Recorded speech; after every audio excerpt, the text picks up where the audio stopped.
I made it. You did. I'm here. Nice to see you. Yeah. Long time. I went out to get my water. Okay, good. Oh, So let's pray in, and then when we open our eyes, there will be more people.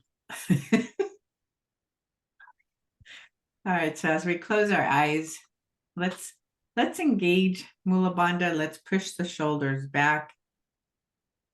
And then let's bring the chin slightly back.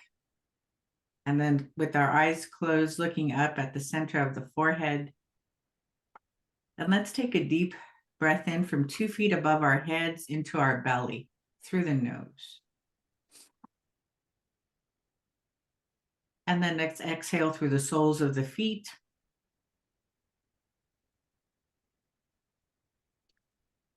And then breathing up from the earth into our belly.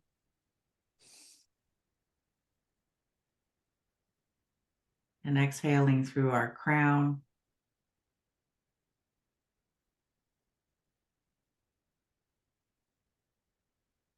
And taking another deep breath in from overhead into the belly.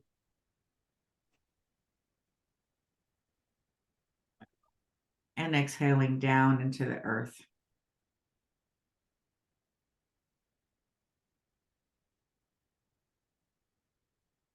And another deep breath from the center of the earth into our belly.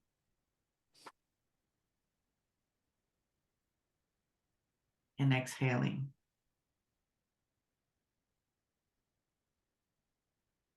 And so how grateful and thankful I am to be gathered here in this way with these beings, these energy beings, these light beings. Grateful and thankful to take a pause from the world of effects as we come together in this field of divine love, as we make ourselves available to the divine guidance, the support that is always present to us, and this love that is the most powerful energy in the universe. And so how grateful and thankful I am for the breath, for how it is always available to us, and to know that truly breath is spirit in the body. So as we breathe it in abundantly, filling up this vessel, the divine intelligence of the breath that is God infuses every cell, every system, every tissue, every organ, every ligament, every muscle, every bone with this light, this divine intelligence, this wholeness, this perfection. Recognizing that God truly is perfect, whole, and complete, that there's nothing that we could ever add to it to improve upon it. That it is the source of all of existence. To know that its divine intelligence maintains the order throughout the cosmos. That it is what births the planets, the stars, the galaxies, the universe. It is what beats our heart, what causes the acorn to sprout into the oak tree. And to know that it truly is everywhere present, in the seen and the unseen, beckoning all of life in its unfoldment. To know that it is right where we are, that it does the seeing from behind our eyes, that it speaks through our lips, it renders service through our hands, it does the loving through our hearts. We are eternally one with this presence, even in moments of forgetfulness. There truly is nothing that we could think, say, or do that could ever cause us to become separated from that which created us. And so from this knowing, we lean into this trust, this faith, this grace. For we truly were created in its image and its likeness, imbued with all that it is. We are a micro of the macro. It gets to experience itself through each and every single one of us For God is, we are, God is. And so I'm blessing our time together, thankful in advance for all that is shared, all that is heard, all that gets to be transmuted, all that gets to be released, and all that gets to be embraced as the truth of our beingness. As we release old patterns of thinking, of identifying protective personality traits that we adopted along the way, and allow our come from to be the soulful self, as we shift from surviving to thriving, allowing our soul to have full expression physically, mentally, emotionally, and spiritually. And so I'm thankful in advance for all that has to occur for us to experience that perfection, that completeness, and that wholeness, knowing that the entire time we are embraced and enveloped in God's love. And so I release this word, knowing this is already so in the heart and mind of God, by saying, and so it is. Amen. Welcome, welcome, welcome, welcome. Nice to see everyone. Hi, Ebony. Hi, Marilyn and Christy. Hi, Shar.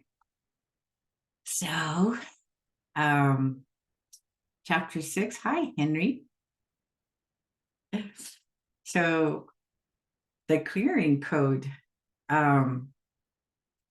This is there was a line that jumped out at me. It said, we know that the energy field generates the nervous system. So we look at the energy field first when pain or dysfunction is present in the body. That one jumped out at me because so many of us are, experience aches and pains. And to know that that we don't have to have that part of the body removed necessarily, right? That we can start looking at what it is that might be present in the energy field, and that addressing it there can have an effect on our physiology, on our biology. So if you guys had anything that you highlighted on the chapter or anything that you had questions about, I'd love to open the floor to that. Or if there's anything that you would like to share that you noticed you handled differently this week, you experienced differently this week, were you able to implement any of the practices in that moment? Were you able to shift an emotion, a feeling? How have you guys been able to implement any of it, or anything that you'd like to address from the chapter? And so the floor is open. Or you can ask anything or share anything.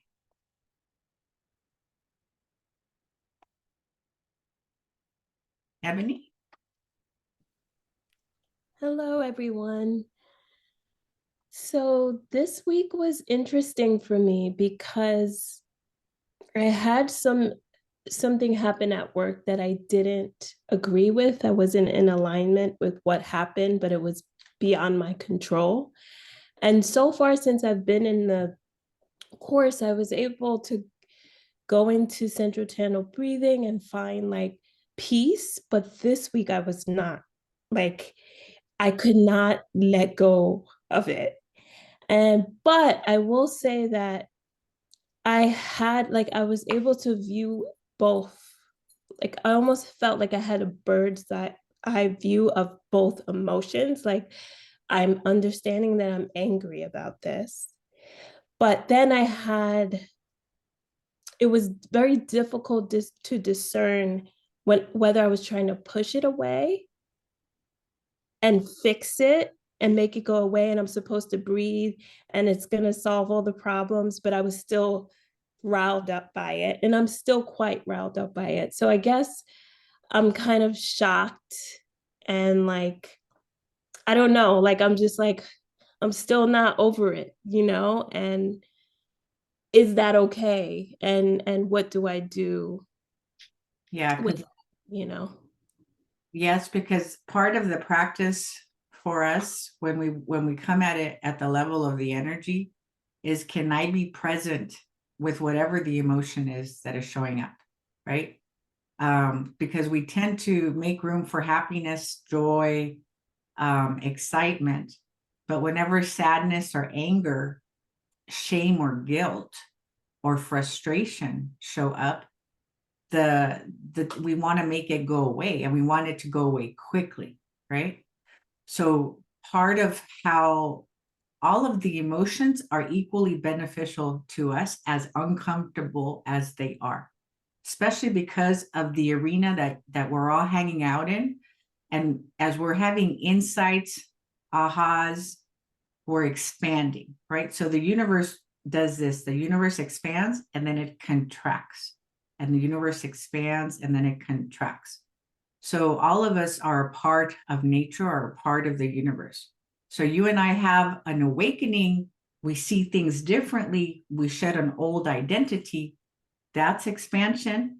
And then sadness and frustration, anger, shame, and guilt are emotions that cause us to contract. So whenever there's an expansion, there has to be a contraction as well. That contraction allows us to integrate the expansion and to ground it within like a cellular memory.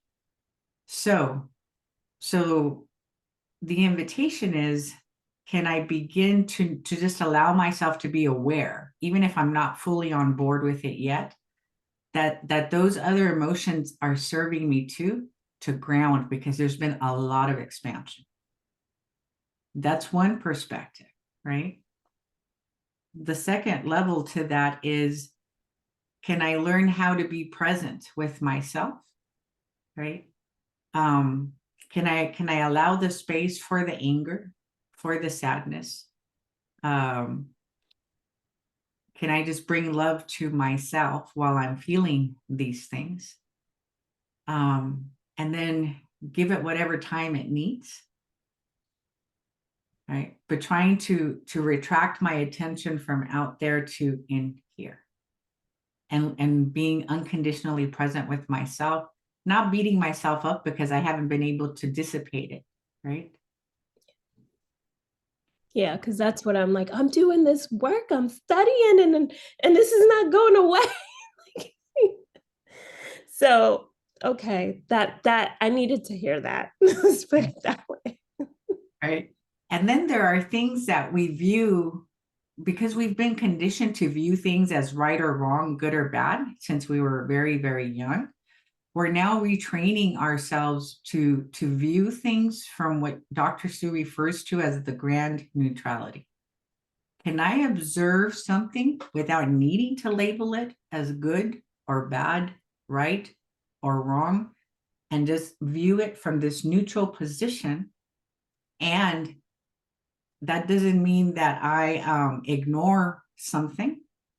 I am allowed to have preferences, right? So that's how I navigate releasing judgment of judging something good or bad, right or wrong. Something happens, I don't like it, right? and I'm not going to pretend like I like it when I feel this way inside. But can I start to view it from that neutral perspective and allow myself to have the preference of it being the way I would like it to be? So do you notice like the subtle difference? Yeah. Like, I prefer people be honest. I prefer people treat other people kindly, right? That is a personal preference. And I can have that full on allow myself to have that without necessarily saying somebody's good or bad. It's just what I prefer. And that's how we start to navigate this. Because whenever we judge something as good or bad, right or wrong, we're creating a density of energy that gets thrown into the field. So we want to start to practice the grand neutrality while allowing ourselves to have preferences. Does that help? Yes, thank you very much. Okay. I was just sharing with Mary that my husband pulled out some trees from a little part of backyard that we have. And then he planted all the plants that I wanted, and he put some statues that we had out there. And I bought a statue of a Buddha that's about half my size years ago. And I've been taking such good care of it. Every time we move, we take such good care of it. And when I walked out today, I noticed that he had been decapitated and somebody had put his head back on.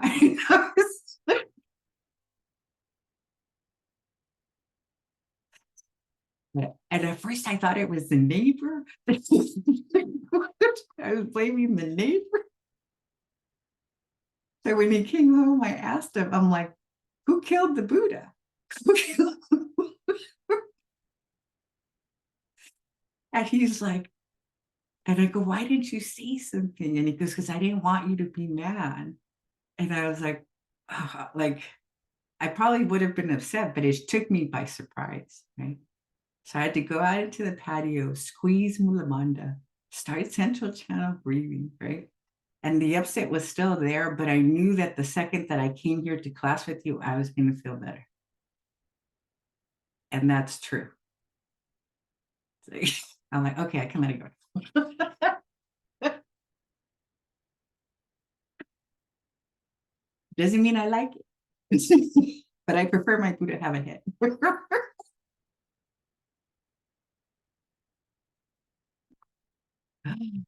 So yes, I think that these are practices that we can find use for in many situations.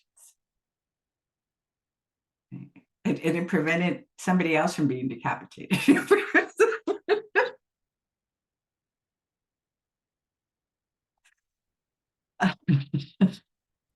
I would laugh, but it's not funny. I would never.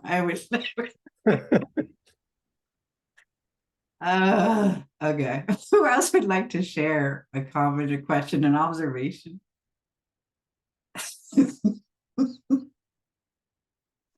Well, yes, go ahead. Curtis? Hello, everyone. So I got denied injury insurance, and they decided to put it into what do they call it? Illness. And my injury insurance, because of my shoulder, I had a lot of things done to it. My injury insurance was 30 days before they would pay me, like 80%. Oh, And the illness is 120 days before they would pay me. And the things that they did to my shoulder, they said they don't cover soft tissue injuries. But I had, you know, like the muscle in my back was used to connect with some material and moved and pulled into my shoulder and bolted into my shoulder bone. And bicep muscle or tendon was shredded like a rope, and they had to repair that. I mean, all these different things that they did, and they denied it. And so when it happened, you know, of course, I was upset and voiced my opinion. And they told me that it's an illness, so we can cover you there. And it just wasn't right. And so I went to a appeal board. I waited a couple of days because I was as upset, and I just couldn't focus to be able to write something and put everything together that I needed to, and just waited and breathed and sent everything in. And so and anytime I think about it, it comes up. That's what I do. I central channel breathing anytime it comes up. And so that's where I'm at. And this is what I'm experiencing this week. Practice. So wow. yeah. That's beautiful. I love that you gave yourself the time, right, to center, to ground. And that you're A working. couple of days. I'm sorry. Sorry. Yeah, go ahead. No, I think that's perfect, right? Because part of it is we want to create the space for us to be able to respond instead of react. Right. Right. Plus, the And first letter was mad, and so I had to. It wasn't. Yeah, I had to rewrite it. oh, definitely. Yeah. Definitely. But I'm with you. Yeah, that sounds very appealable to me. Yes. Yes. Mm, We shall see. I'll see. You keep doing this work and miracles end up showing up. I've experienced it a number of times. So when you put your attention inside of the central channel and you're doing this work, and what feels sometimes like difficulty ends up resolving itself, and you're like,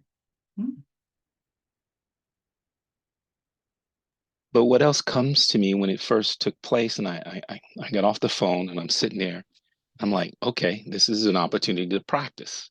This is showing up for me to really practice something that needs to be resolved. So that part, and then yeah, anyway, and yes, and even becoming aware of where we're feeling the upset, right, inside of the body, and right, and then taking the breath to that area and bringing your loving presence to that area. It's allowing you to dissolve energy that has been carried. Mhm. And then it's also allowing you to build circuits in that area so that more frequency, more energy can flow through that area. Yeah. Thank you. Hi, Marilyn.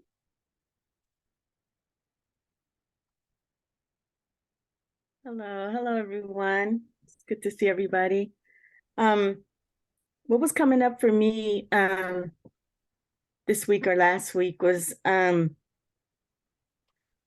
live with pain on a daily basis. I was born with cerebral palsy, and then I also live with several mental health conditions. And what kept coming up is I was called to like really examine what was being blocked, because I had like some swelling at the base of my spine and my neck, and it was giving me really, really bad headaches. And so as I was reading, and I had the pages marked off, but it was um, talking about the practices in practice one, and I said, okay, let me try to do this, laying down. And the release was there because I can only stand up, for short periods of time. And so it was really helpful for me to realize that, okay, I can do this lying down. But then what came up was when it said to close the eye, and I was like, okay, I can't do this. I don't know. And then so I'm like, okay, do I move my hand and put my hand over my eye, And so I'm like, okay, wait a minute, you're getting distracted. Okay, that's not the not the focus. But what kept coming up for me is what was being blocked. Was, you know, um, and I thought I was like, wow, this is because before it would have taken me into worry mode. And so I didn't focus on that. It was just like, okay, my mind went to, okay, what am I learning from this process of, just being with it? And what kept coming out is literally like in my therapy session with all of this going on, because usually I'm just, running around so busy and stuff. And as clear as day, as I was talking to my therapist, I heard the voice, rest, my child, rest. And that's what I had been forced to do pretty much all last week, was except by going to my session. But other than that, I was home resting for from Monday through Friday. So, and that's rare for me. So yeah, that's what came through, is just to rest and give myself permission to just be. Oh my God, that's a big one. It's something that so many people, are out of balance in, especially, when what they do as their profession is be of service to people, right? So in the name of helping others, sometimes we forget about ourselves, and the body will start to tell us the pain will start, at a lower scale, but it's not until it's blaring that we finally pay attention, and it's like, okay, I'll get back into bed, right? So I And I love. was forced to not to do any support calls, because I'm like, okay, I'm not doing any sessions this week because I need to take care of myself. And so I just politely, let the people know that I had scheduled to meet with, and I'm taking time for self-care. And what we came up to was that I didn't feel the need to, because before I would try to explain, I didn't explain anything. I just said, I need to practice some self-care, and I just left it at that. Perfect. Perfect. And so keeping an eye on that, right? It's like, so now when the body starts speaking to you, like you feel a discomfort, like if we tend to it sooner, then it'll resolve sooner. And then also being mindful of how much we're putting into our day. And that's something that I've been going through as well, right? Because if my body was functioning at 200% all the time, I would keep going. I would push this thing, right? If I could function on 4 hours of sleep, I probably would. So sometimes I'm really happy that the body does start talking to me, because it forces me to implement changes. It forces me to keep an eye on how much I'm booking for myself every day.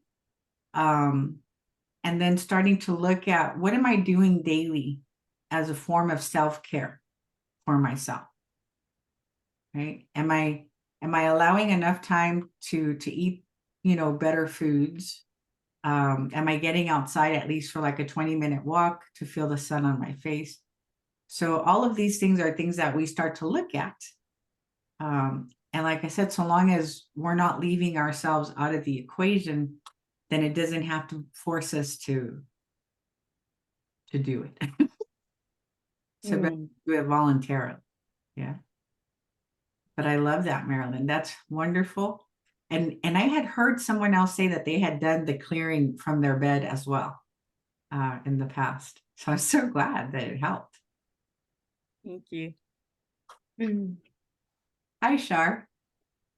Greetings, everyone.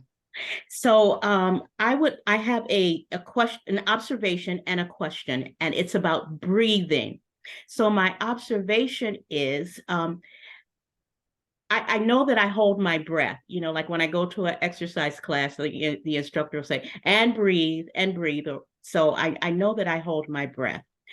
And doing the central channel breathing, I noticed that it actually hurts when I breathe, like in my chakra, my solar plexus and my solar plexus and my sacral. So it feels like there's a lot of, and that's where I have most of my blockages. Actually, I have it from my throat down to my root chakra, actually. So anyway, so the breathing process is labored. It doesn't feel good. But what I'm doing is, and I believe it's been that way, like breathing, it's supposed to be a good thing, but it doesn't feel good to me, and I know it's spirit breathing me. But it feels really crowded in those areas. Like I feel stuffed with the rise, and then it's hard when I try to pull back into the lower part of my back. So could you speak to that a little bit? Mm-hmm. As someone that experiences similar things, that has, and still to a degree, because if you think about it, like our underbelly, our solar plexus, our sacral, it's like the underbelly of an animal. It's like, this is our vulnerable spot. You know how when like our pets turn over and they're like, rub my belly when they trust you. So this is when you and I experience a sense of danger of some sort, like we have to protect ourselves, those muscles around that area harden to protect the underbelly, the vulnerable spot in the body, right? So as we're doing these kind of breaths, central channel breathing all the way down into the belly, the vessel breath, we're going to get into the solar plex breath. We're doing it on purpose to try to force it open because it's so used to being like this, creating a hard defensive wall to keep itself protected. So that's why there is so much discomfort when we're starting to pull these muscle fibers apart. So we're intentionally starting to undo this. Sometimes I'll stretch, I'll bend backwards to try and help, because the other part that engages when we're in defense physiology is the hips. They go like they lock into place. So every now and then I'll try to do a back bend as far as I can to help my hips disengage from the protective personality that they go into sometimes, or the protective position, right? So that's what our body does. Our body wants to contract like this to protect itself. And so you and I have to keep coming back to open it up until it realizes that it doesn't have to lock up anymore. It doesn't protect itself anymore. We're safe.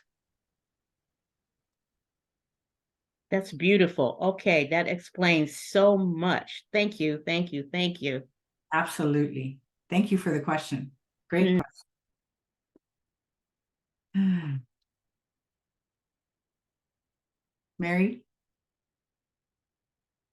I was just thinking about unmuting. Hi, everyone.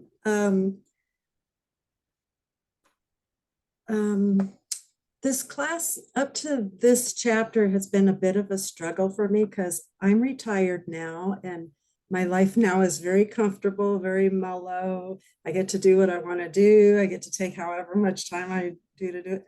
So I don't feel I'm not feeling a lot of stressful things that are just really getting to me. And but when I got to the clearing code and they were talking about how you go through stressful events or heightened emotions and you don't deal with it and it kind of gets stuffed, it's like, oh my God, that's been me for a long time. And the whole shutting down and as a protection and all of this stuff, I totally saw that as me because in my retirement, there are several things that I want to go out and do. And I'm finding that I'm having a hard time getting started with that it's, there's fears and I see that I'm putting limitations on myself and it's just holding me back. And that's been really frustrating. So I did the Morter March and it talks about how when you have those traumas and mini crises and all of that stuff, and it's getting stuffed down, that it gets packed in there. And I felt like that was probably what was going on. So I did the Morter March and already I'm feeling lightened and I'm feeling like there's been some release. And I like that I don't even have to know what the stories are about all the situations that I've been stuffing, that it's just releasing that energy. Because I know a lot of things, I've been doing a lot of forgiveness work around different situations and people in my life. And I feel like mentally I've let that stuff go, but I think the energy was still packed in there you know, this is a terrible thing that happened. Oh, you know, you can't do anything. You got to protect yourself. So it doesn't happen again. And now I feel more open. So I'm really excited about the Morter March. I've just done the first one. I haven't done the more advanced one because when I try to, I mean, the breathing thing is still, there's a lot going on there. You still got to practice with that. But I do have a question with the muscle testing. And maybe this is a good time for that. I've heard about muscle testing before, and the O-ring testing, I did that, and I like the technique that they use with putting the two fingers and then trying to open it that way. And that seemed to work better than doing, you know, the two circles and pulling it apart. Okay. But then when it talks about, oh yeah, where is it? When it talks about using that technique to identify what emotions need to be cleared, I'm not really understanding that, because they say that the muscle testing, when you tell the truth, it's a strong link. When you're saying a lie, it breaks. And so it's Confusing. well, and I get that. What I don't get is how in the identify the reactive subconscious belief and emotion on page 170, it talks about choosing a goal and then stating it as if it's already happening. Like, I am in perfect health, but I'm in my reality of the current time, I'm dealing with some health issues. So if I say I'm in perfect health, it seems like it should break, because that's not the truth for now. So I don't understand how that gets to which of the emotions, the fear, the anger, the love, the sadness, the enjoyment. I don't understand how it gets to that. Okay, so, and what we're actually testing for is to see if there's any, so if my statement is, I am healthy, flexible, and strong, right? So then I'm going to test, if I have a partner, I can have somebody test my arm to see if it stays strong or if it goes weak. What I'm testing for is to see if there is subconscious interference with regards to what I am saying. So if there's subconscious interference, then there's something that is standing in the way of me experiencing the statement that I just said. So then I would go and check the emotions to see if the emotion that needs to get cleared is fear. So if somebody is, let's say somebody were here, or if I'm doing it this way, right? And they have me test for, you know, is it fear, and it stays strong, then there is no subconscious interference regarding the emotion of fear. If they come and they ask, is it anger, and I go weak, then there's some anger that's causing subconscious interference that is preventing me from experiencing the wholeness. So then we go to work on clearing the anger. Does that make sense? Yeah, I wasn't sure how you get to the asking questions that would invoke your response to those, but it's a direct thing. Is it fear? Is it anger? Is it okay? Okay, that makes sense. And so, so for those of you that maybe have not read the chapter, there are practices that we can use to help clear subconscious interference. So for example, let's say that there is something that you would like to implement in your life, something that you want to experience more of.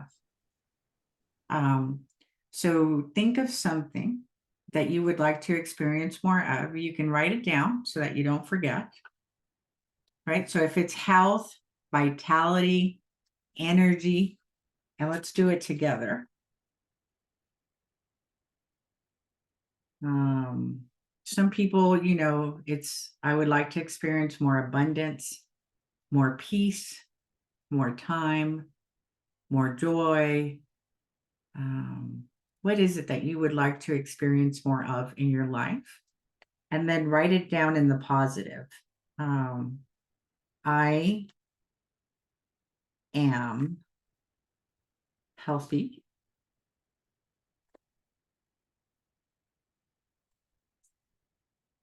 vibrant,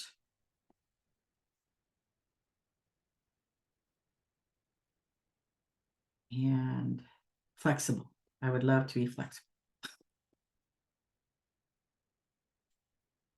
or strong.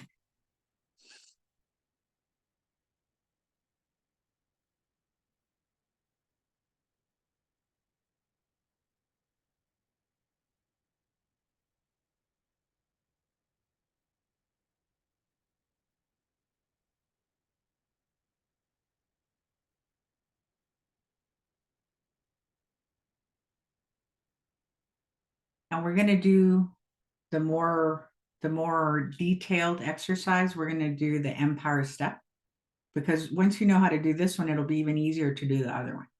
All right.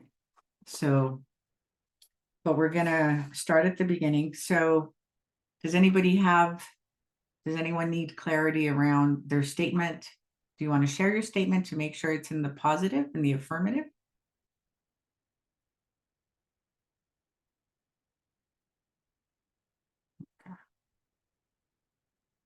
All right, so it feels like everybody's clear on what they would like to experience more of. So then the next step is for us to muscle test, right? To see if there is subconscious interference with regards to it. So like Mary was saying, if you have or if there's somebody with you at the house, you can have them test you this way, right? And you could think or say your statement out loud, like, I am healthy, vibrant, and flexible. And then somebody would come and my arm would likely go down. If it stays strong, then you would close your eyes and then think the statement or say it out loud. Have them check both ways with your eyes open and eyes closed. But since we're working individually today, the way to muscle test is, like Mary said, you can do the circle and then put your two fingers through it and then try to see if they open or stay closed, if they're able to stay closed. For me, because I have issues with my radial nerve, I don't have a lot of strength in my hand. So the method that works better for me, because I have enough strength in my index fingers and my thumbs, is to muscle test this way.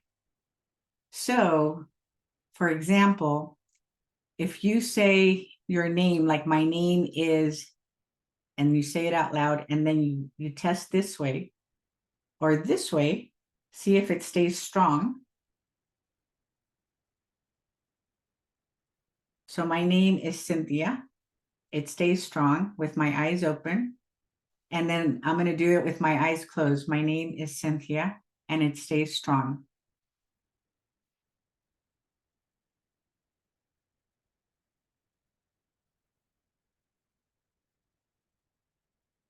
Okay.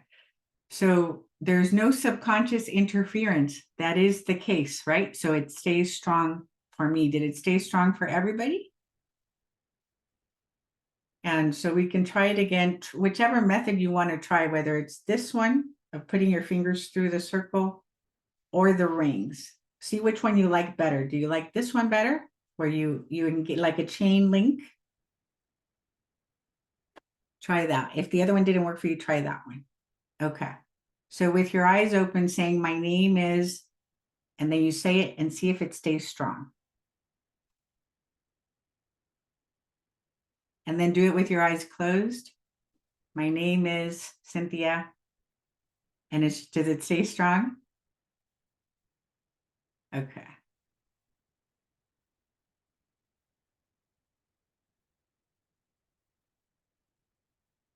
All right, now let's try saying a different name. Pick a name that is not yours. Like, my name is Bartholomew.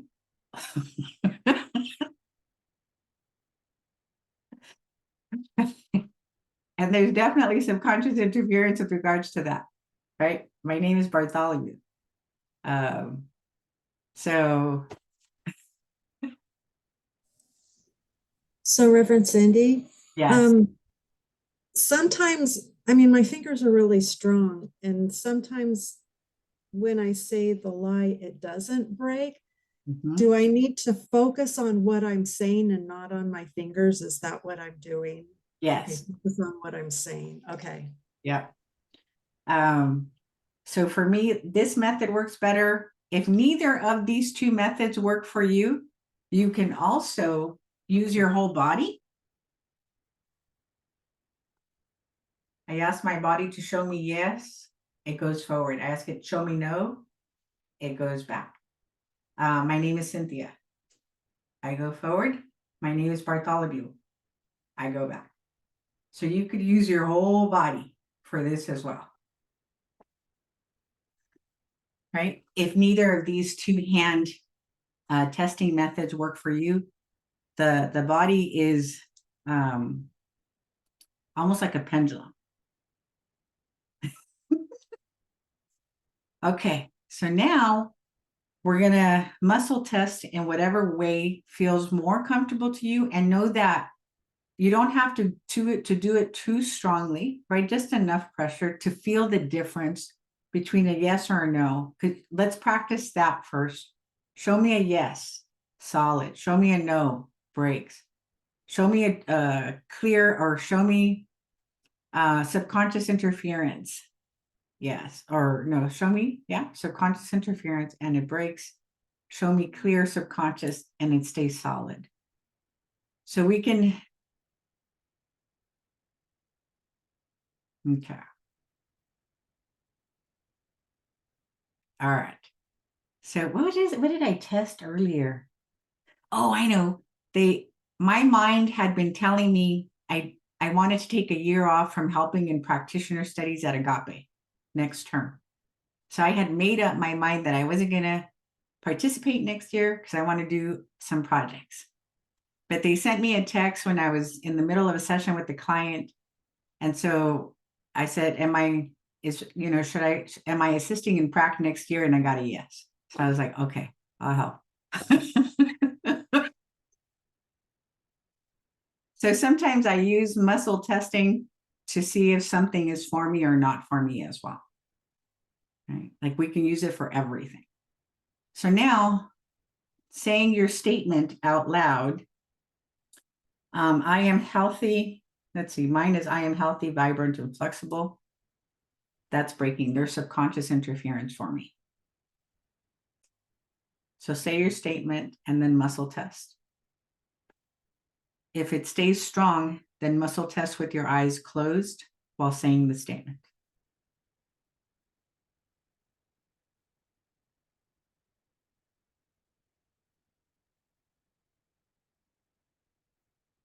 How is it for you, Shar? I gotta know. So it's true. I had the same one that you did about health with a few more things added. And yeah, I knew the answer. Okay. All right. Okay. Did everybody get a response, a clear response?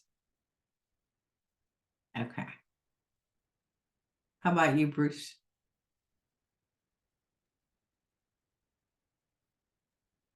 I can get my finger to not break no matter what I say.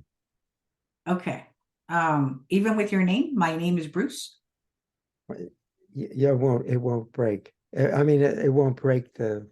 Oh, the circle. So- Did you try the other one, like doing this one? No. No. I Let's didn't. let's try that one. How does your brain know which side is the tester's side? The brain, I don't know. How do you know, like, which one breaks? They're both like this. So if one breaks, what does that tell you? If it's your right hand or your left hand that breaks? See, like I have maybe 20% of my muscle strength in this hand, and like 80 in this one. But the way that I use them, like this one is the one that breaks, the one that has more strength in it for me. And this one stays intact, which is the weaker one. Oh, Uh-huh. oh, so you're using the left side. I mean, you came to an agreement with yourself that you're using the left hand as the indicator of whether you believe what the statement or not. And let me and I don't, and of course none of that is conscious, right? Because I'm using the body to tell me. So it's not like I make a decision up here. I'm asking my body to show me a yes, show me a no. Right? So there is no mind involved. So if you link them and you ask your body, show me a yes, it stays strong. Show me a no, it breaks open.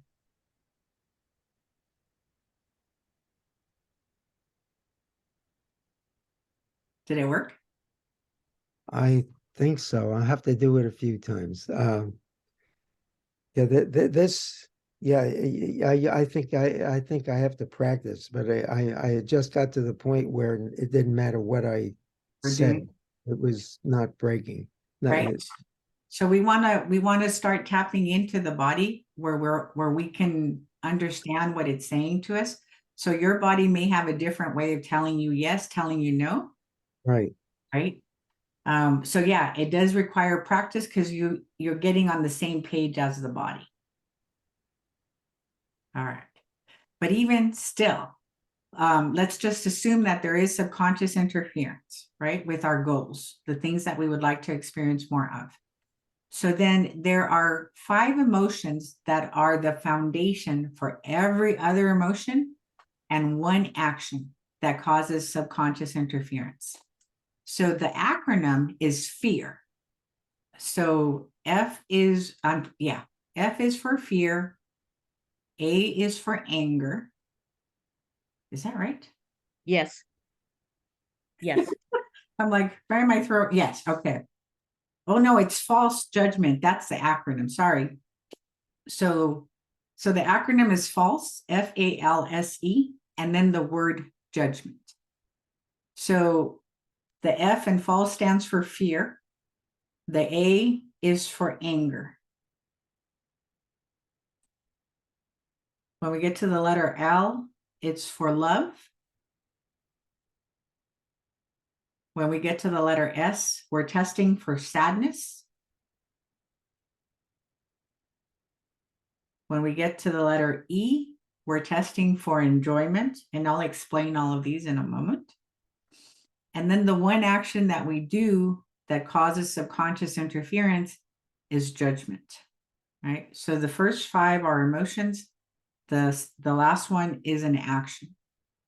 So fear, we know how that, I think we can all understand why that would cause subconscious interference, and anger as well.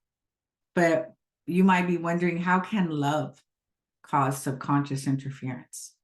So if your heart has ever been broken, right, the subconscious registered it as it's unsafe to love. I'm not going to allow myself to love as much as I did before. I will love in proportion to what I am receiving. That is subconscious interference. Sadness can be causing the subconscious interference. You might wonder how enjoyment can cause subconscious interference.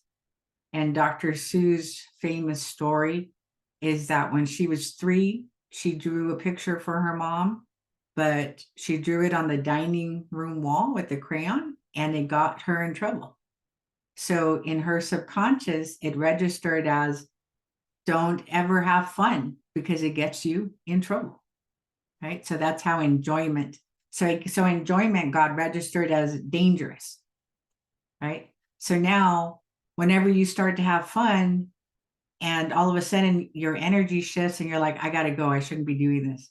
There's probably some subconscious interference around pleasure, around delight, around enjoyment. Mary, you were talking earlier about how there are things that now that you're retired, you want to allow yourself to experience. And for me, the way that it used to work was that no sooner would I have an idea reveal itself to me in my awareness, then my mind would come here and tell me why I shouldn't do it. And it would squash it before it ever had a chance. So part of the practice has been working with this clearing technique, as well as when that idea rises and I get excited and my mind starts talking, I'm like, you be quiet.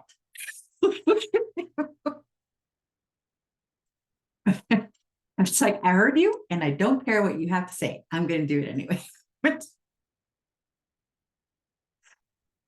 Because the mind, the ego, has been in charge. We didn't know that it was running the show. But the truth of us is that, right? That we're the soulful self. And so as we're doing this breathing, we're starting to, that's our come from. That's where we're living from. It's guiding you and me. It's sending us divine inspiration. This guy's used to being in control, but we got to stand taller and tell it, you can't run the show.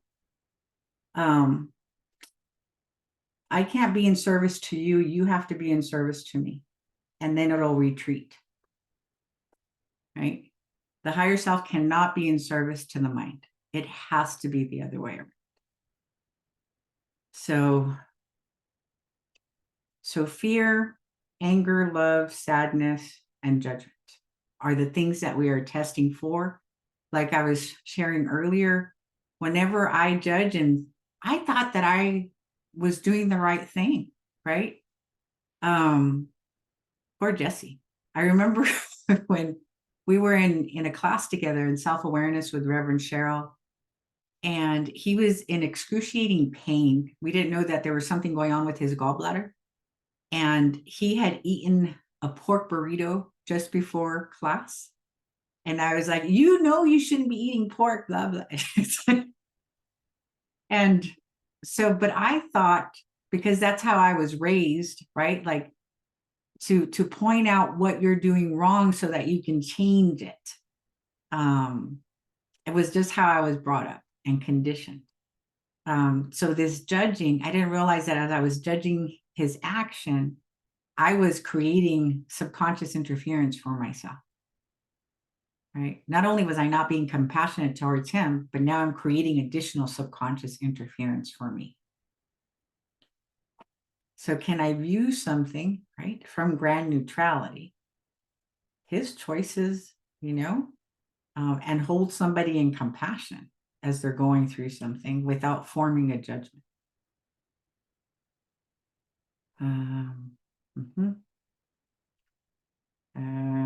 What's another one? You know, I don't do drugs. When I encounter, you know, so prior to, it's like maybe I would have an instant judgment the second I realized somebody was using drugs. So now it's like, can I remember that about them and hold them in that space? It's not my preference. I don't want to do it, but can I refrain from forming a judgment? So different ways to start to work with that practice. All right, so now we're going to muscle test. So we're going to say your affirmation again out loud, just to bring it to the surface. I am healthy, vibrant, and flexible. No, it's a no. It's a no. There's subconscious interference.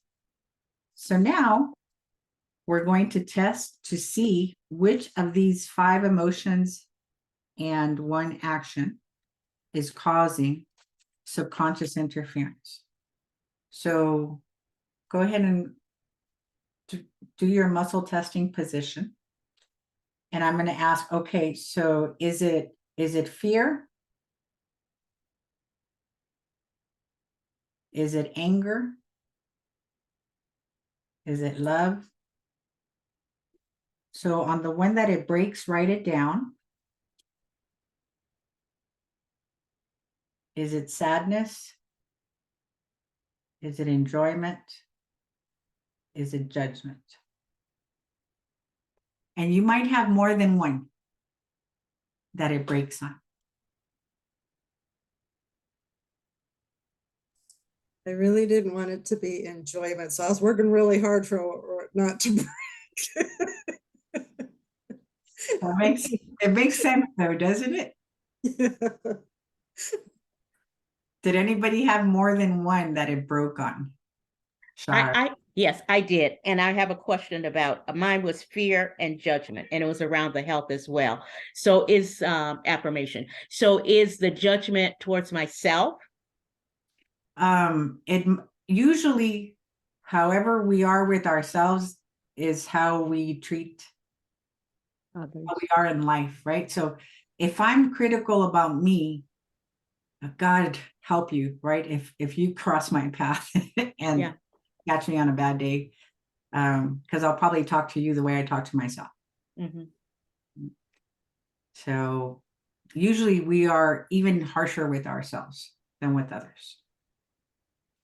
Yeah, I for me, when I'm observing myself, I really work on not being judgmental towards others. I usually do this. I usually say, isn't that interesting? And then I try to get curious about it if it's something I want to get curious about. What I'm thinking right now is that, do I do that for myself? And I'm thinking not.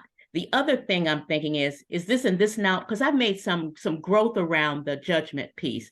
So does this mean in this now moment, or how I've been in the past, or how to look at it?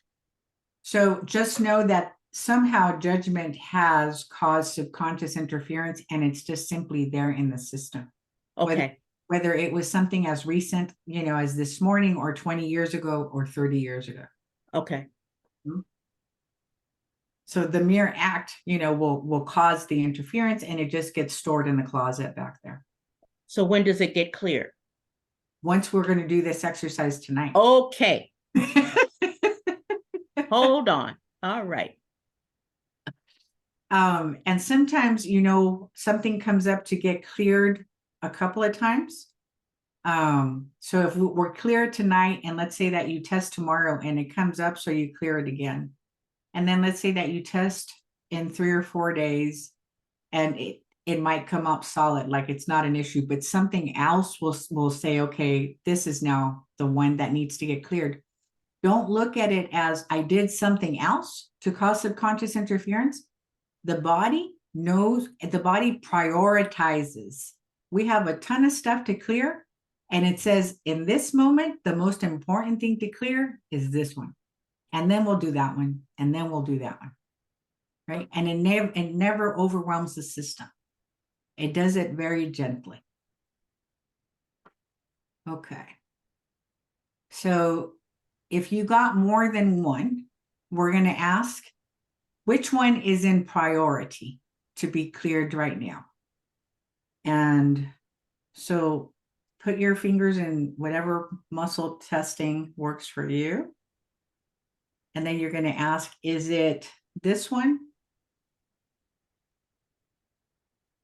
Or is it the other one? And whichever one it breaks on, that's the one. If it breaks with the first one, then that's the first one that we're clearing.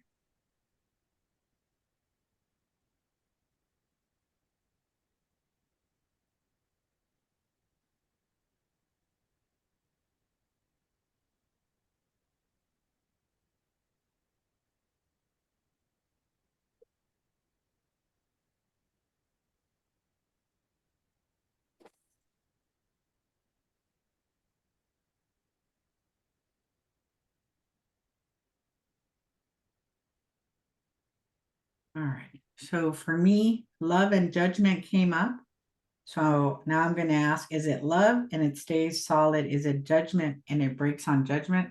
So it wants me to clear judgment first.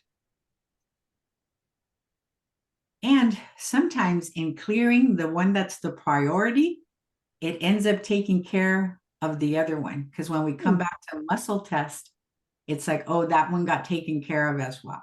So sometimes clearing the priority baby. takes care of the other one. Okay, come. Did everybody get a clarity around which one we're going to clear first? Mary? Okay.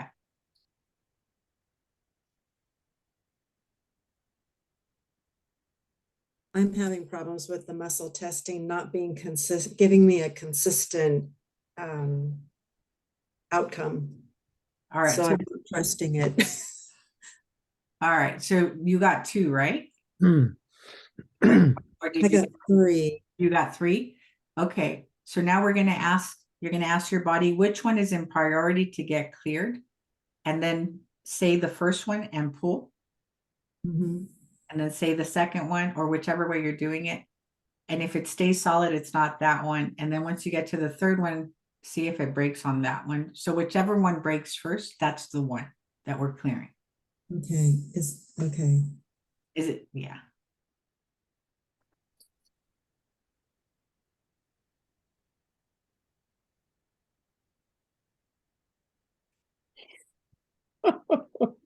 Jan, how are you doing? I'm good. Hold on. Okay, oh, you can hear me. I didn't know I was on mute. I'm all right. I'm stunned that I wanted to be joyful and vibrant, and I'm neither. I'm- And then what I need to work on, for God's sakes, is enjoyment. I mean, like, yeah, which tells me why it would come up to my subconscious to be joyful, right? I mean, I used to laugh a lot, like a lot, and I don't laugh a lot anymore. And I don't know what changed, but I'd love to get that enjoyment and joyfulness back. Beautiful. And it was pretty consistent. But I do have one question.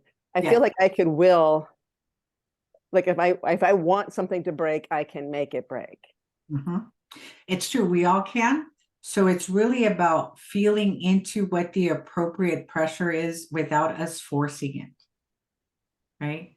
Okay. And that, sometimes that takes time. I know it took me a while, especially because I used to just, my belief was that my hand wasn't strong enough to do any of this. Yeah. Right? Thank So, you. mhm. All right, are we ready? Does everybody have their one? Okay. So let's just work with the one that came up, because like I said, sometimes we clear one thing and it knocks everything else out. So now, this one is called the Empower Step. And if you can stand up to do this, I invite you to. You can also do it sitting down, Sandra. So I'll show you in just a moment. And so whatever it is that we're doing while we're standing, let me turn this around. Okay. Basically, you'll be sitting here on the edge of your chair and you'll be putting your legs in that position and your arms in this position, Sandra. So that's how you do it while you still have support. So now, okay, I think I can see better without my glasses. So you're going to say your affirmation, I am strong, vibrant, and flexible. And then you're going to step forward with your right foot. And I think I have to, let me pull my desk back further so you can see more. I'll be right back.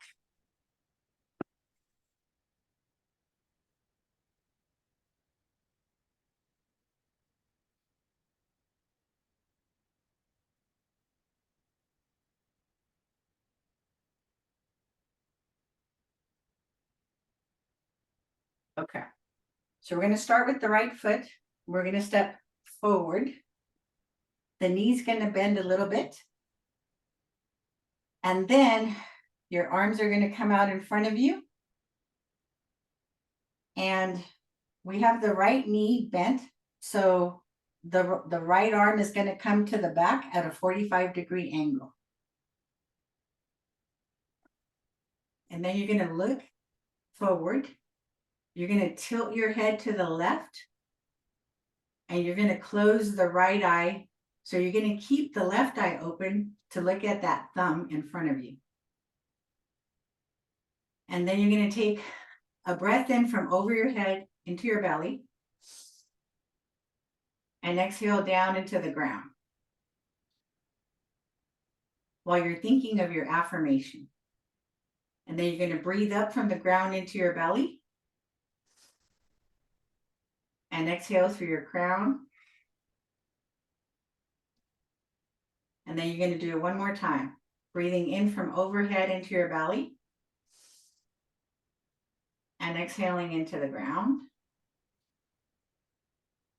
And then breathing up from the earth into the belly. And exhaling through the crown. And then your arms come down and your legs come together. And now you're going to step forward with the opposite leg. So now we're stepping forward with the left leg. Bending the knee. Arms come out in front. So the opposite arm stays in the front. So we have the left leg out. So the right arm stays. Left arm comes to the back. And then you're going to tilt your head to the right. You're going to close the left eye. Thinking of your affirmation. We're going to take a breath in from overhead into the belly. And exhale down into the ground. Breathing up from the earth into the belly. Exhaling through the crown. Breathing in from overhead into the belly. And exhaling down into the earth. And then breathing up from the earth into the belly. And exhaling through the crown. And then arms down, legs together. One more time on each side. So we're going to step forward with the right leg. Arms come to the front. The left arm goes to the back. You're looking at your thumb. You're going to tilt your head to the right. You're going to keep the right eye open. You're going to close the left one. And you're going to take a breath in from overhead. Exhaling down into the earth. Breathing up from the earth into the belly. And exhaling through the crown. Breathing in from overhead into the belly. And exhaling down. And breathing up. And exhaling. And then arms down, legs together. And last time, stepping forward with the left leg. Arms in front. Right arm stays in the front. Left one opens to the back. Tilting your head to the right. Closing the left eye. And breathing in from overhead. Exhaling down into the ground. Breathing up into the belly. Exhaling through the crown. Breathing in from overhead. Exhaling down into the ground. Breathing up from the ground into the belly. Exhaling through the crown. Legs together, arms down. The last part is you raise your arms in the shape of a Y. And see if you can feel energy pouring into your system from above. There might be some tingling in your hands, there may not. And now take a deep breath in. And say, I am. And then bringing your arms down. And now let's come back.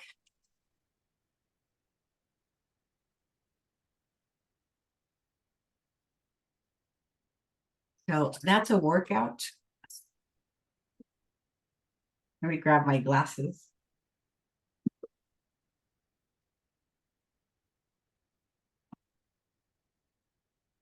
Okay. So now we're going to come back and muscle test. And the question you're going to ask is, I am clear for, and whatever the emotion was that came up. I am clear for love with my eyes open, and then I'm going to do it with my eyes closed. I am clear for love. Or I'm clear for judgment, clear for judgment.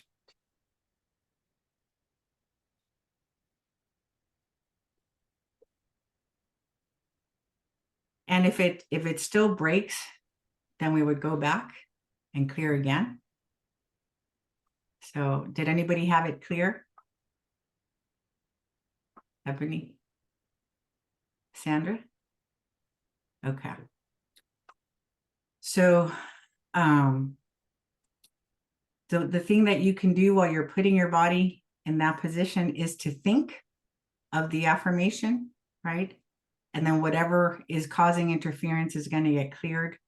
Or you can also be thinking to yourself, I am clear for, and whatever it is that came up. You can do it both ways.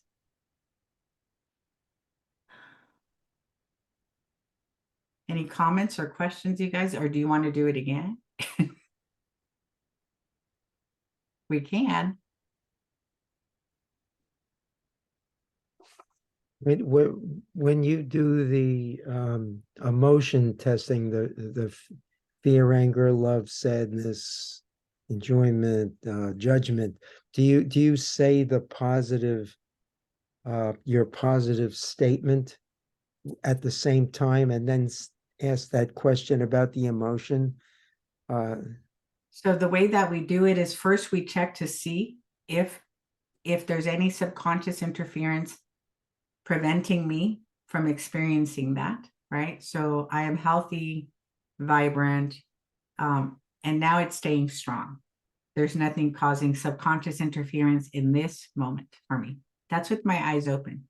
But if I want to make double sure, so I am healthy, vibrant, and strong, eyes closed. Okay, so it broke with my eyes closed. So then I would check, okay, what is causing subconscious interference? Is it fear? Is it anger? Is it love? Is it sadness? Now it's sadness for me to clear. So first I just checked to see if I was able to experience it, and it was a no.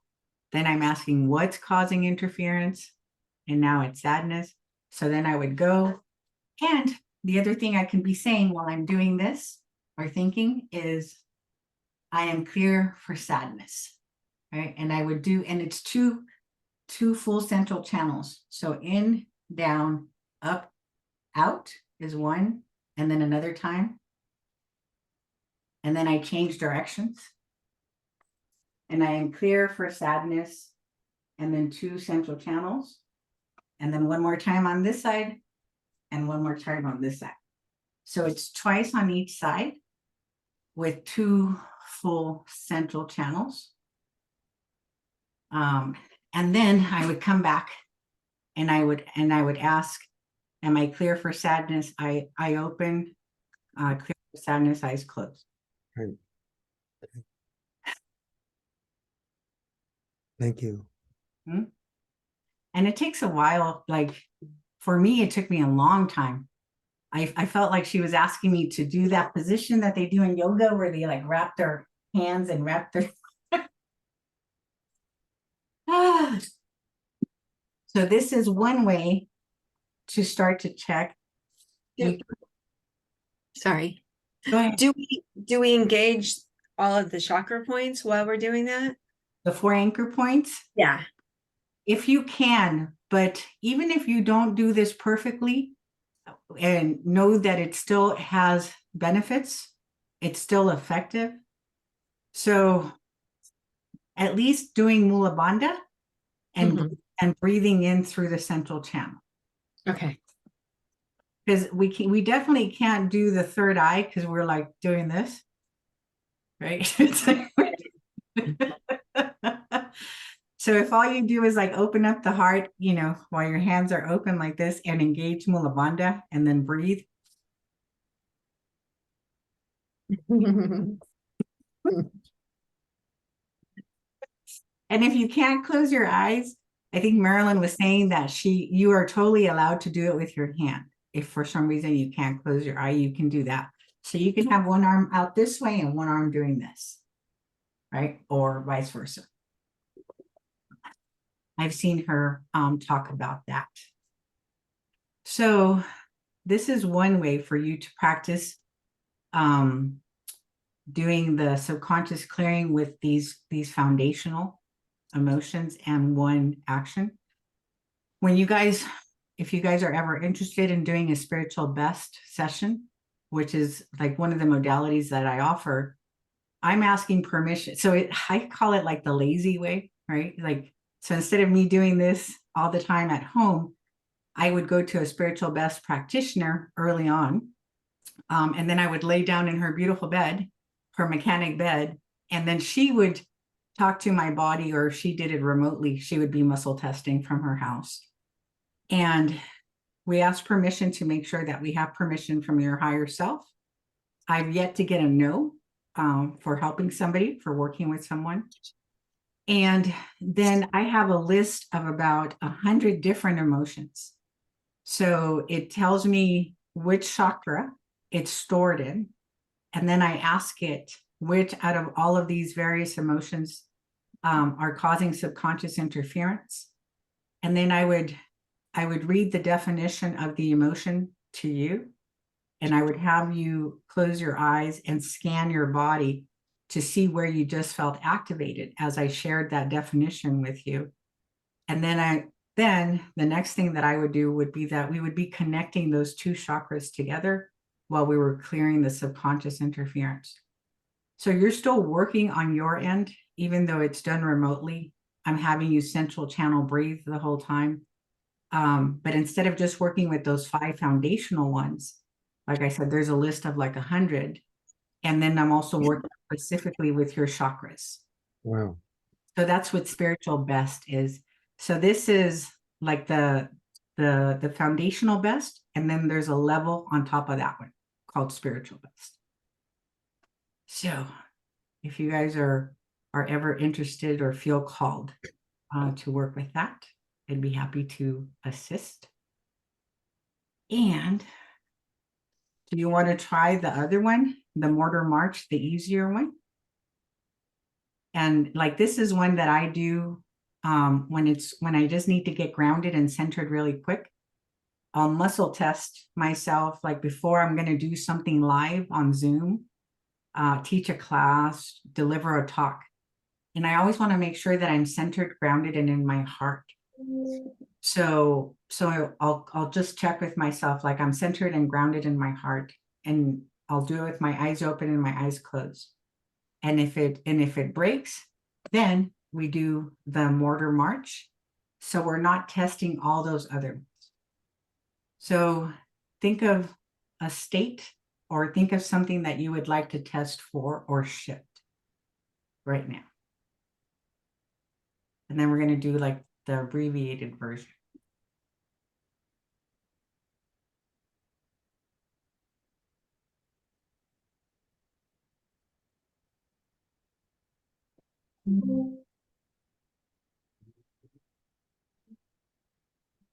And then when you have it, make the statement and muscle test, eyes open, eyes closed.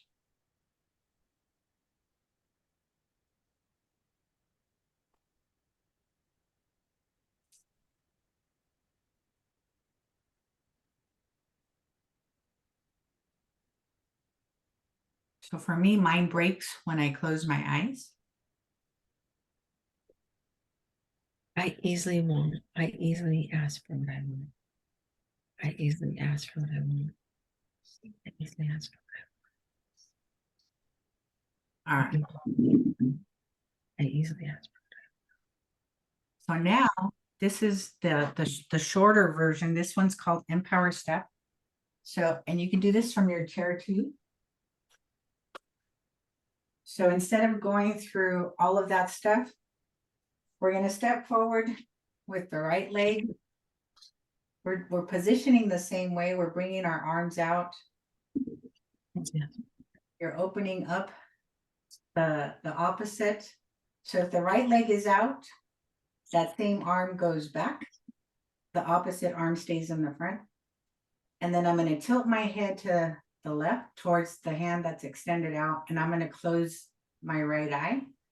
And then I'm just going to say my statement. I am centered and grounded, and do a central channel breath.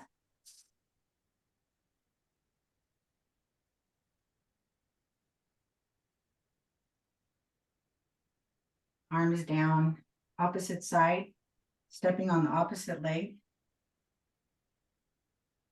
Arms out, arms open, tilting my head, closing my eye. I am centered and grounded. Take a deep breath in. center.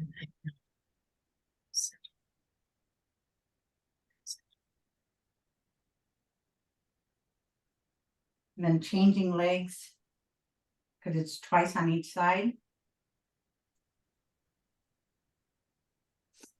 I am centered and grounded.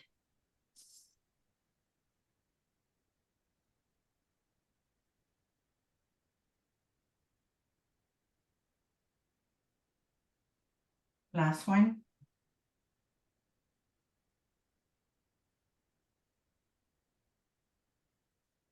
I am centered and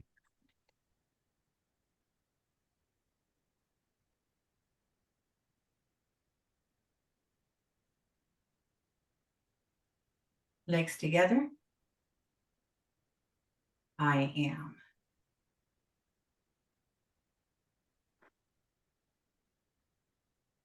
And then we come back and test.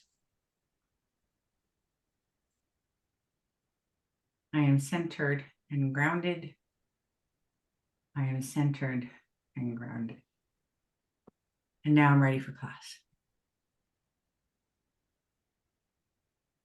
So that one is easier because we're not checking for emotions. We're just clearing by holding the affirmation and doing central channel breath.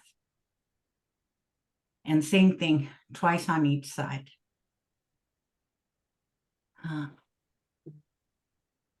And the only difference, really, there's one difference. No, that's right. Okay. Well, that's the Empire step. Hold on one second.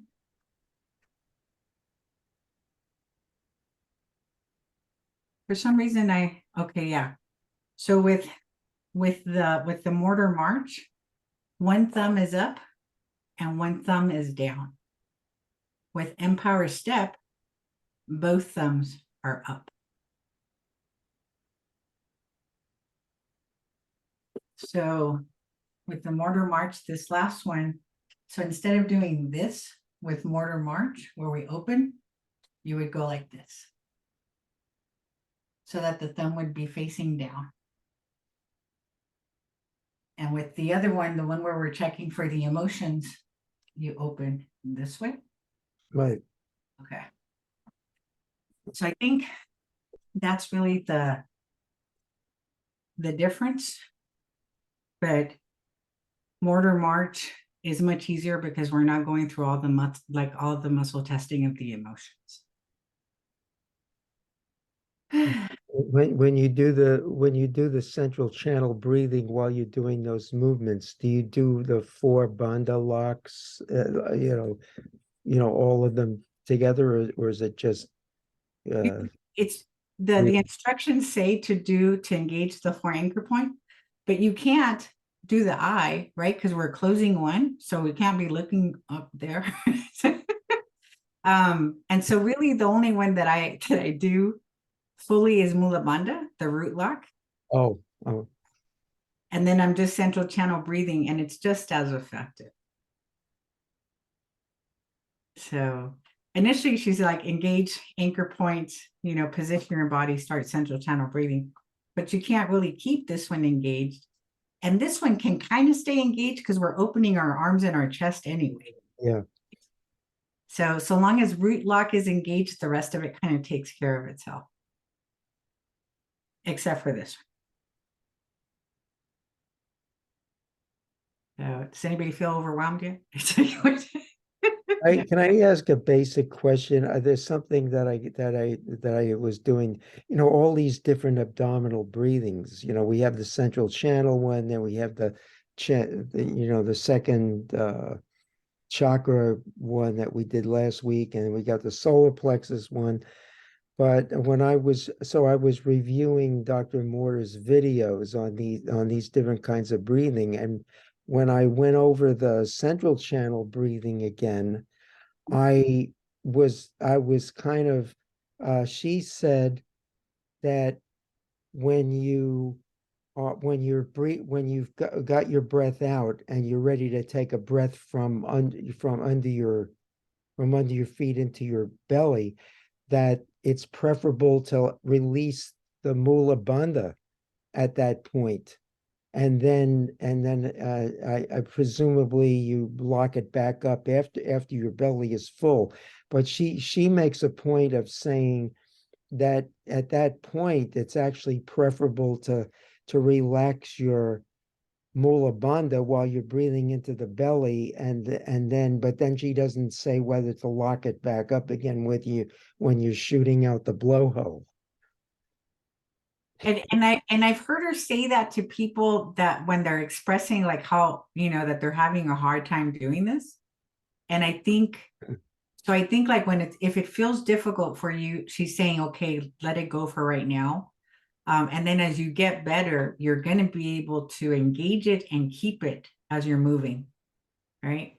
So just continuing, because I think this is one of those, the early videos that she did. But I have heard that say, like, if you feel the need to disengage it, go ahead. But whenever you feel like you can re-engage it, bring it back. And the hope, the desire is that eventually you and I start walking around with Mula Bandha engaged all the time, and we're just breathing deeply. Oh, so it's preferable. So the preferable way to do it is to keep it locked all the time. Right. Because it sounded when she was doing it, she sounded pretty clear that it was actually preferable to do it, but she doesn't say it in the book. No, I And think she that's an so older. it was just confusing me for a while. So, but it's preferable to keep everything locked if you when you get practiced. Yes, right. And so even as we're out moving out in the world, if we're, formally doing essential channel breathing, but at least we're breathing, deeper than the top portion of our lungs. If we can walk around life that way with a little bit of a Mula Bandha and just breathing, that tethers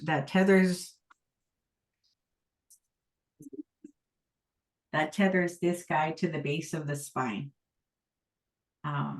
So that's what the function of Mula Bandha is to tether the rest of you in this body.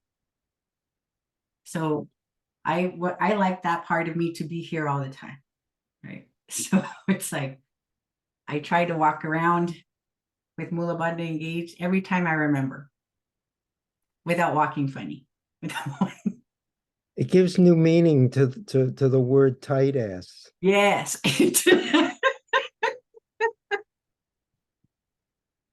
Never mind. I agree. Acting like George Carlin now.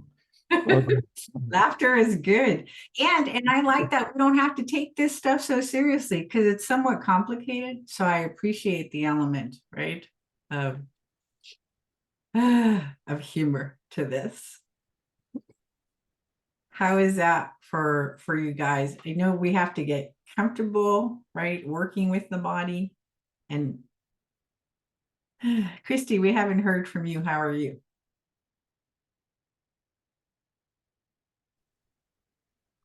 I'm doing really well. This week I was taking notes and trying to do all of this stuff. And it was interesting to me when she was talking about the trap door. Yes. And all of that. And then it kind of took me to things that have gone on in my life. And I was like, I had a lot of aha moments. Wow. And I was like, okay, now it brought things to the surface, which was a good thing. Mm-hmm. And now looking at it, how I can move forward with that, do the breathing, and actually how I have an adult son who has chronic illness. Oh. And so I've been talking to him about it and moving through some things. So it was like I couldn't get enough. I just kept listening. And I have the Kindle version of the book, but now I've also got the audio book, mm-hmm. so that I can go back and listen, and listening to that and listening to you tonight helped me kind of connect everything, the seeing how you're doing the movements and all of that. Mm-hmm. So it's helped me to have the audio book also. I agree, right? Because I think it's useful to take in information kinesthetically, visually, and auditory. Mm-hmm. When you approach it from those three angles, something's got to stick. Yeah. Right. And I was able to put the audio book on and have my son listen to it. And he's like, okay. I said, well, we're going to start doing this together. I said, I think we can get something. I mean, I really saw him maybe being able to be healed. So, yeah. So it was pretty powerful. Thank you so much for sharing. Thank you. This is awesome. And how about you, Aida? How are you doing?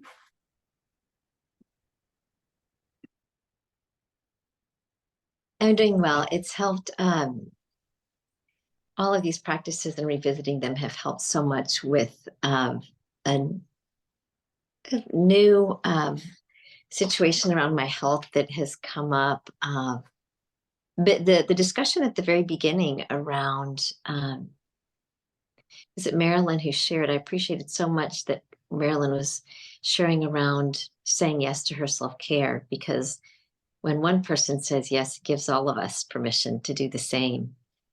And it's at least the invitation, and then we get to choose if we're going to say yes to ourselves, to our self-care. So revisiting all of these practices has been just perfect timing. And I know that I'm not alone, because I'm not going through this at a time. I know that I'm not alone because I'm going through this when I am in this book study. So that tells me that I'm cared for. I have everything that I need. Yeah. Beautiful. Right. And I think right before you popped on, I read this one sentence. I don't know exactly where I got it from in the book, but she says, we know that the energy field generates the nervous system. So we look at the energy field first when pain or dysfunction is present in the body. Right. Yeah. So as we do this work and we start clearing it up there, it does give me hope, right? For those of us that are experiencing, symptoms in the body, that by cleaning it up energetically, we can experience shifts, or clean up enough to at least start, the improvement process. Another thing that has been so interesting is, as this started to come up, the first place I turn when anything comes up the body is within. And I mean, just like that, it's gone. Whether it's a physical tweak or a little physical injury or anything at all, I just go within and it's done. Meditation, prayer, visioning, and it's cleared. That doesn't happen just with my own practices. I go to my naturopath first, and then third last in line is like a Western doctor, even though my whole family is doctors. I'm the one that went the other way. Well, and of course, as I'm working through this, practitioner is right there. It's part of my spiritual practice. Then I'll go see my naturopath. Then if necessary, and hardly ever do I go see a Western doctor. Well, it's funny because I, turned within, things still stuck around, wasn't going away yet. So I reached out to my practitioner, couldn't get an appointment with him right away. And it's funny because I realized, okay, this is obviously not the right time. There'll be a perfect time. And so what happened in that time frame is that I came to so many insights just through meditation and prayer, that maybe if I come to them during or after meeting with the practitioner, it's not that I would have relied on that person. It's just that having come to this myself, I just strengthened my knowingness that the answers are within me, that I am the answer. And same thing happened with my naturopath. At first, I could not get an appointment with him. And usually at the drop of the hat, he's like, come on in. But I could not get in his schedule for about 10 days. And then I got into the perfect moment, because in that time, I figured out what it was without him telling me. And it was something that was just so random, how I just went down this rabbit hole and I figured it out. But that also was like, wow, the answers are within me. And of course, I lean into these earthly angels that are, our practitioners and our caretakers, etc., our caregivers. And same things happened. I am going to go see a doctor about this. And, but I've not been able to get an appointment it'll be until next Monday. And I know that the timing is perfect. It may be uncomfortable, but I know that the timing is perfect. So a lot of confirmations and demonstrations that are happening, and they're just reminding me to lean into, you know, the indwelling spirit and the communities that we have, our, you know, practitioners, our circles like this that are so just nothing but pure energy of pure love. So yeah, I had a great time going through the Facebook support group today. I'd forgotten that it was there, so it was good to connect. So thank you, everyone. Thank you, Aida. And I think it was Christy that was talking about the subconscious, the trap door. So let me just grab that image. I have it right here. So this is the part above the line is the conscious part. The parts below the line is the subconscious part. And there's a door in between the subconscious and the conscious, right? That's supposed to open and close and open and close. So when there's an emergency, this opens and the signal comes up from your gut and it travels all the way to the brain and it's like, run, run. But what happens sometimes is that this door, when it closes, it jams shut and we stay in fight or flight. And because it's jammed shut because of subconscious interference, then when the emergency is over and it's trying to tell the conscious part of you, hey, the emergency is over, it can't get through because this door has like wham, slammed shut. So when you and I are doing the exercise that we're doing today, the clearing, we're opening the trap door back up so that the signal can travel to the conscious part, saying that the emergency is over so that the body can go back now to creating the chemistry that we need for healing and regeneration, right? But when it's in emergency mode, it's pumping adrenaline because you need to move, you need to act. So as we do this clearing, we're opening that trap door. And 95% of your life experiences is coming from what's stored in the subconscious. Only 5% is generated from what is in your consciousness.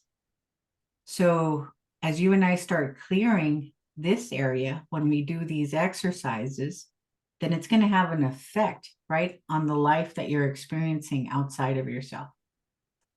We're having like repetitive experiences. We don't know why. It likely has something to do with something that's stored here in the subconscious.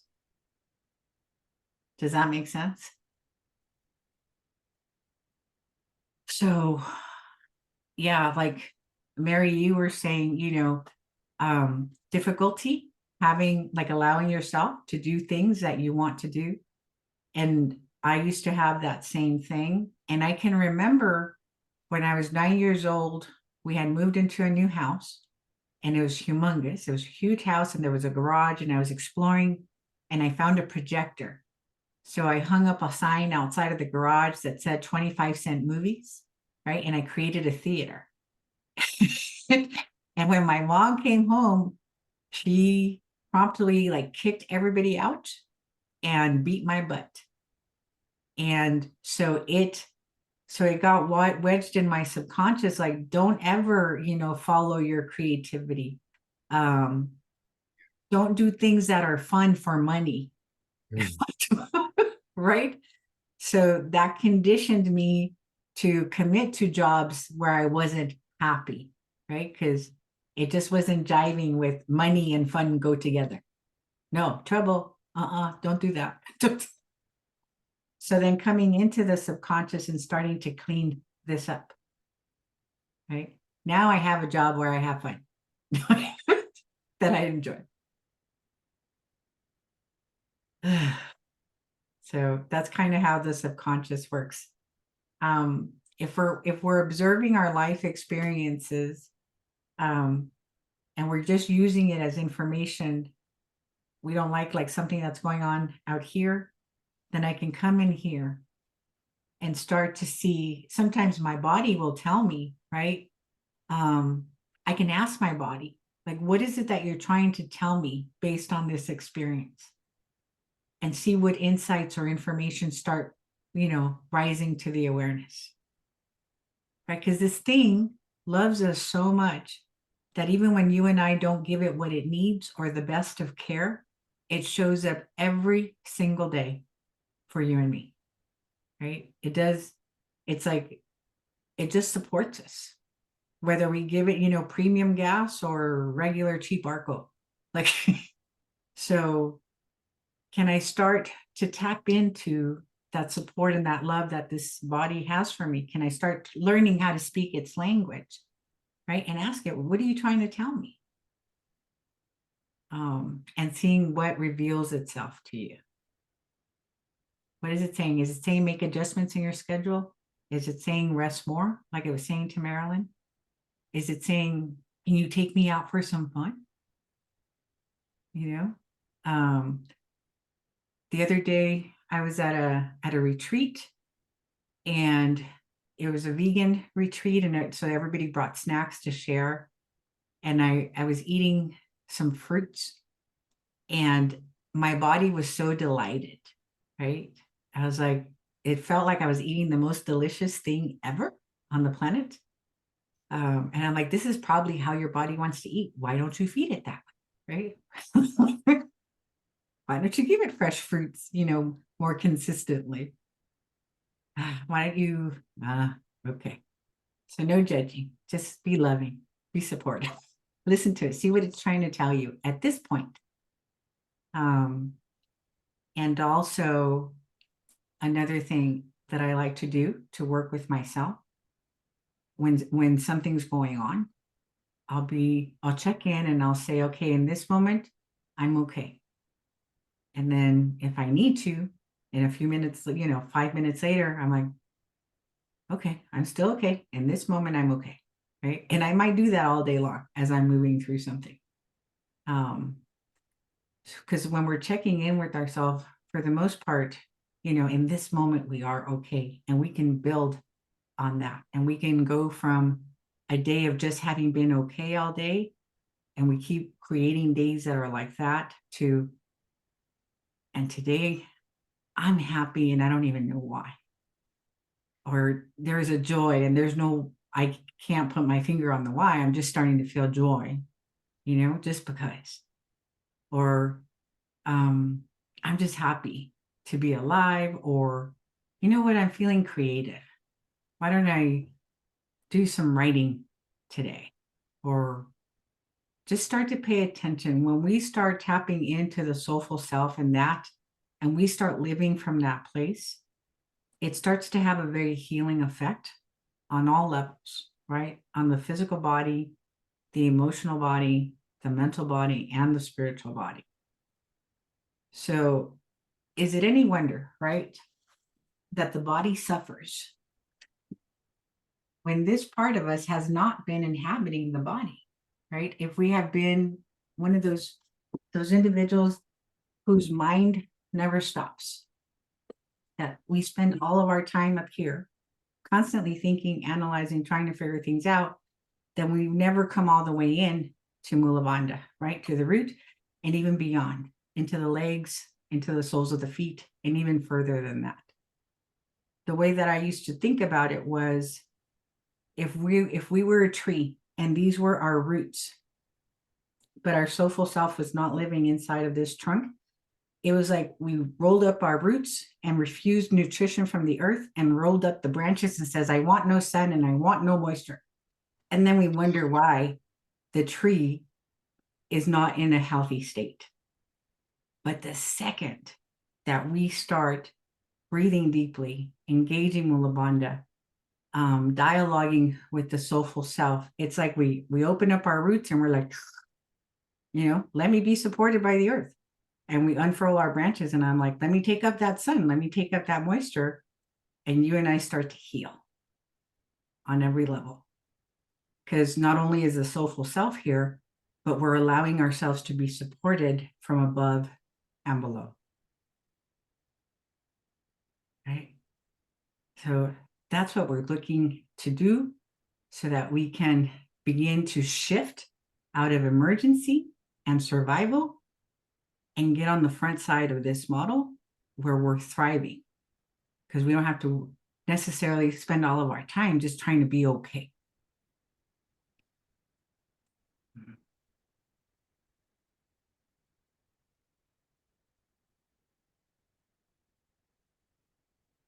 So how do you ask your body to give you um, um, a message about what it needs? So So if you have a part of your body that you know is, let's just say it's not functioning as well or whatever. So how do you approach that? so for example, like when I was having that excruciating pain that was radiating from the base of my neck down my arm and activating the sciatic nerve as well. And I instantly knew that it was A, stop spending so much time at your desk. B, you're self-sacrificing yourself in the name of service was what I was hearing. And that's not sustainable, right? So for me, it was like these things I had kind of known, right, that I was neglecting myself in a way, even though I was doing things that I enjoy doing so very much, right? It's like the body needs nutrition, the body needs sunlight, the body needs movement. Can you make time for that? Because you can't do anything without this. I'm like, and then I wouldn't listen. So I was like, right. So I had to start implementing changes for myself. And then now it stopped screaming. I guess, maybe I made enough changes. More fruits, more sun, 3 sessions a day max, and allow time for other things. So asking your body, well, what is it that you want me to know? One of the things that used to confuse me, right? Because the condition that I have is autoimmune. And I'm like, well, where in the body is the autoimmune? Right? And nobody would tell me. I even asked Reverend Michael that one day. I'm like, tell me where in my body is my autoimmune so I can address this thing. And he didn't give me a straight answer. And today I was talking with a functional medicine person, and he was telling me that that 80% of the autoimmune system is in the belly. And I kind of suspected that, right? That I need to focus on my gut biome to help with this. And so I reached out to him because I've suspected that maybe I have leaky gut. And so that when this stuff enters my bloodstream, my immune system doesn't recognize it and it goes on the attack. And I've kind of had that feeling for a while, but when I'm asking my body, that's where it keeps sending me to focus on that area as well.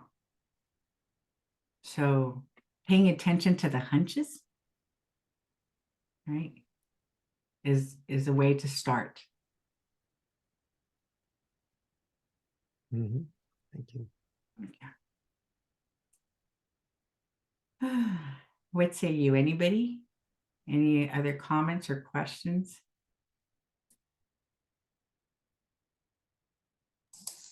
This has been a great class. Thank you for going through all the exercises and stuff. Yeah, thank you. I love The it. M. Morton thing wasn't as complex as I thought it would be. Yeah, once you do it enough. I remember that we'd be doing like the first couple of workshops, or that I was doing it, and I'm like tipping over in class, or so you guys did really well. It was hard to even maintain my balance, right? That's how much I was not in my body when I first started. So this poor thing. And that was how, when I first started getting symptoms with regards to this autoimmune thing, I would be standing up and all of a sudden I would fall over like a log, right? And my friends started teasing me. They said they were going to buy me a hard hat because they would my legs would just go out for no reason. It was crazy. So now that I'm able to do this, like I have a lot of gratitude just to be able to maintain balance and do these positions and no longer falling out in public. That's good. Oh my God. Well, thank you guys so much. I love your enthusiasm. I love how you're diving into this, how you're applying it. You're picking it up very quickly. So I'm just very grateful. Thank you. All right. And if nobody else has any burning desire or questions, any shares, I will pray us out. So this week we'll be reading chapter 7. And let me see which one that is. I don't think we're doubling up until later. So the heart code, no, we don't. We want to focus on that one all on its own. All right. So I invite you to close your eyes and let's take a breath.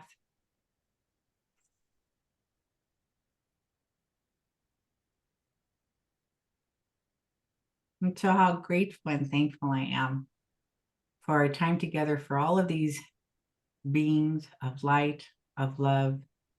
I'm grateful and thankful for the ways in which we get to embody and live from our essential self, our soulful self, our I am presence. To know that truly there is so much more to us than the eye can see, and that this invisible part of us gets to take up residence here in this amazing instrument called the human body. How grateful and thankful I am for this mind and body that are here to be in service to our soul. That there is such a beautiful friendship being cultivated between these three aspects of ourselves. And that we are making room to experience what it means to be whole like never before. As we release outdated belief systems, subconscious interference, old ways of identifying, and we become open and available to what has been true about us from the moment that spirit spoke us into existence, that we are divinity expressing here in physical form, that never leaves home, that is never apart from its creator, and that is loved beyond anything that we can even begin to imagine. But we walk on this planet with a sense of belonging, of knowing that we are safe everywhere that we go, and that the entire universe is in our favor as we access more and more of our magnificence. And so I'm grateful for these practices, for our soul's devotion to our unfoldment, and for the ease and the grace in which this all gets to continuously reveal itself to us. And so I'm blessing each one of us as we go to bed this evening, grateful and thankful for it all. Amen. Amen. Thank you. Thank Have a you. good week. Thank you. You. Thank you. Good night, all. Thank Bye. you. Good night. Have a Blessings. good week. Good night, everyone. Good night.